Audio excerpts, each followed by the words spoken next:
বাংলাদেশের ভেতর দিয়ে ভারতের সেভেন সিস্টার্সে যাবার স্বপ্ন যেন থেমে গেল মাঝপথে। বাংলাদেশ রুটে ভারতীয় রেল প্রকল্পে এলো বড় এক ধাক্কা। সেভেন সিস্টার্সের রেল সংযোগ স্থাপনের জন্য বাংলাদেশের ভেতর দিয়ে পরিকল্পিত রেলপথ প্রকল্পটি হঠাৎই স্থগিত করেছে ভারত। হঠাৎই এমন সিদ্ধান্তে হতবাক দুই দেশের কূটনৈতিক মহল এবং অবকাঠামো বিশ্লেষকরা। এই প্রকল্পের লক্ষ্য ছিল পশ্চিমবঙ্গ এবং ত্রিপুরা হয়ে বাংলাদেশের ভেতর দিয়ে মিজোরাম, মণিপুর, নাগাল্যান্ড, মেঘালয়, আসাম, অরুণাচল প্রদেশ সহ ভারতের উত্তর পূর্বাঞ্চলের রাজ্যগুলোকে যুক্ত করা।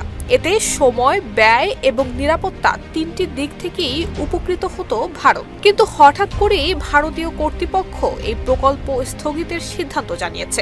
দেশ জুড়ে তোলপাড় ওয়ালটন ফ্রিজ কিনে আপনিও হয়ে যেতে পারেন মিলেনিয়ার। সূত্র বলছে, প্রকল্প বাস্তবায়নে উচ্চ ব্যয়, নিরাপত্তাজনিত দুশ্চিন্তা এবং স্থানীয় অবকাঠামোর সীমাবদ্ধতাই এই সিদ্ধান্তের মূল কারণ।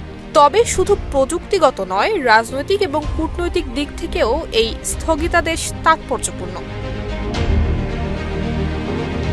বিশ্লেষকরা বলছেন, ভারত এই রুটের মাধ্যমে শুধু অর্থনৈতিক নয়, কৌশলগত সুবিধাও নিতে চেয়েছিল। কিন্তু প্রকল্পটি স্থগিত হওয়ায় সেই পরিকল্পনায় যেন বড় ধাক্কা লাগলো।